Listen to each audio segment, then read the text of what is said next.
Hey guys, Roxanne Taylor here in my home studio in Western Australia. Now, I obviously can't make travel vlogs right now because of these coronavirus lockdowns, so I'm gonna do a few things a little bit differently here. I'm still gonna do some video journalism because that's obviously my background as a TV news journalist, but also some behind the scenes of creating freelance content, and that's what today's video is all about. So a local tattoo artist here, Creepy Pete, also had to stop what he was doing because of the lockdowns, and he actually diversified a bit and printed up some t-shirts and is selling artwork. So we teamed up together to photograph the new shirts so that he could promote them on Instagram to sell.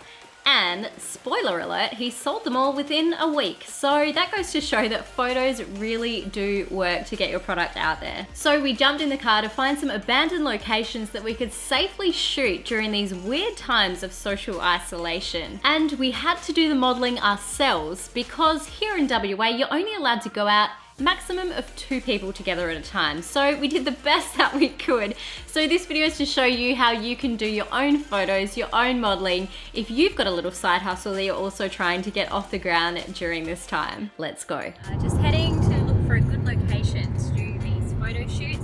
Somewhere where it's a little bit remote, no people around, and somewhere where it's gonna look really good and contrast to the color of the shirts.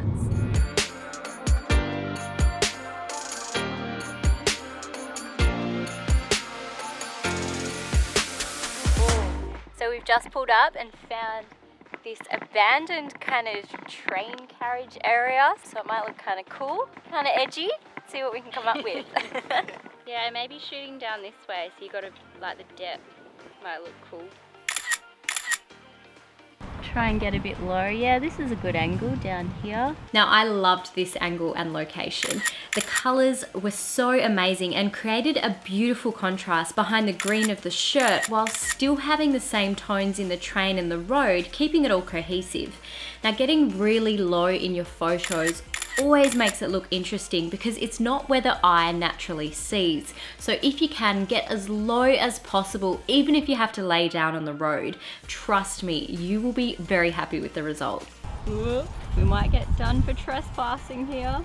Move around and try to find different angles within the same location so that when you post them on Instagram, your feed is looking schmicko. Here. If you're shooting in the middle of the day, you don't want to shoot into the sun because it creates too much contrast. So you want to try to flip your subject around and use the sun to your advantage as a natural light. So usually shooting in the shade will give you the best light because it's a lot softer, and try to find some props around. We found these spray cans which were left over from some graffiti artists, which gave it that edgy vibe, and it's in theme with being an artistic product. I might actually have the cans more in the background and get you more in front because we want to show you your shirt off. Yeah, that's better. And then we can still see the cans in the background, which looks cool. What I want you to do is try and hold your shoulders back because the angle's so low, otherwise it looks like you're hunched over. But if you have your shoulders lean back, it's a better angle. Yeah. And then we'll just get a bit of movement. So natural movement is the easiest way to put a bit of life into your shots when you're not working with professional models who know how to pose. So that's why you often see those Instagrammers flicking their hair, flicking their skirt, because it just breathes life into the shot without standing there looking like a statue. So walk around, do a few spins, and have a bit of fun with it, interacting with your environment. Maybe over here with the gravel. Yeah, these colours are quite nice actually, even shooting like towards the train as like a bit of a backdrop. The background looks pretty cool. Hey there. Cool, so we've just done a few different angles here at the train yard and we've got so many to choose from. Lots to choose from. So now we're gonna go find another location, and it's so windy it's making my eyes water, and your eyes are a bit squinty from the sun, hey? Yeah. Right, let's do this. Right. Location number 2. Yeah. Safety first.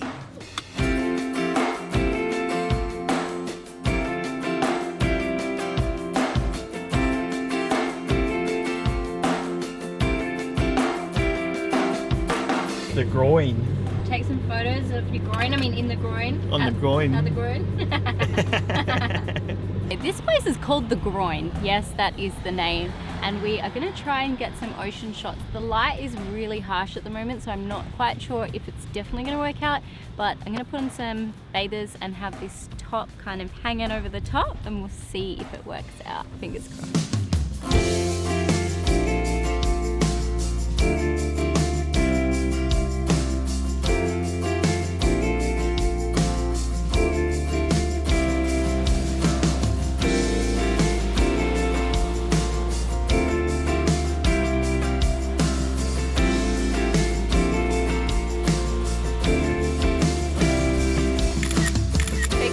Got the cheeky bum shot that I was trying to accomplish. You managed to perfectly time them for when I was like swishing my hair around and getting a lot of fun movement into the shot. I'm gonna try and get some shots of Pete, and he suggested trying to get actually in the water. So that might look cool because I think that the blue background is gonna look really good against the green t-shirt. So let's go. All right, gonna do this by hand without the tripod because we're working with fast moving water and I don't want to have an accident with my very expensive camera. Oh, that water's so cool!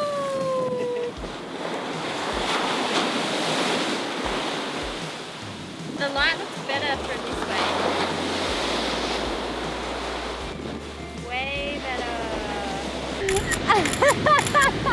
When the wave came in, oh my god, your face is so fucking funny. I'm all soggy. Do you have wet job? Yeah. Yeah. Oh, at least the camera's dry. Yeah. Careful. So while Pete's trying to scale all these rocks, I've just suggested let's just try this rock because I'm clumsy, I don't want to break my camera, I don't want to break another bone, and this angle looks cool because you can see the barbed wire and the fence behind, so we'll try and get a upwards shot from here. Yeah, that's a cool spot! Alright, let's do this angle. So we found this super cute street. Oh yeah, that's pretty cool. All the leaves are this pretty autumn colour, which is a nice contrast for this. Come over here and have a look. If we shoot directly through, looks so nice, but we just got to time it so that we don't get run over by cars. And we just had a police car come past and we're just like, oh, quick, get off the road. We're not breaking the law. We got a cute little light flare coming into the top corner of the frame.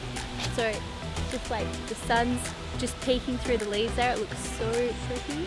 Again, finding a contrast color to shoot against that's still within that color palette of your product works really well. So you can actually shoot into the light if it's diffused by leaves or something else, and you can actually work with those shadows to your advantage to put some interesting elements into your shot like we did with the road here. Let's go find some street art, hey Creepy Pete. Yeah, let's go get him.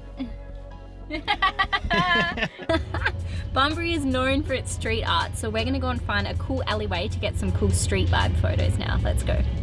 There's our mates. Hey Fofos.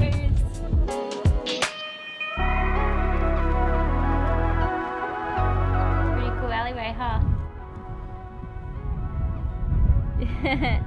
Cute. Oh, Pete. Yeah, that'll look sick.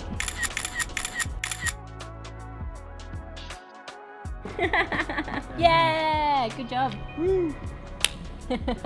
Let me know in the comments if these content creating tips are of value to you, and if you're working on a side hustle project while you're in lockdown, I would love to hear about it. Taking good photos of whatever it is that you're trying to sell is so important. So just focus on trying to bring across the vibe of what your product is all about. Let me know if you have any questions or if you want to see more of these types of videos, because I'm also trying to diversify, seeing as I can't travel at the moment, and these type of videos which show you a bit of behind the scenes are really fun to do, and I don't usually get time to do them when I'm traveling full time. So if you're new to my channel, Roxanne Taylor Media, please hit that like and subscribe button so that I can see you again soon.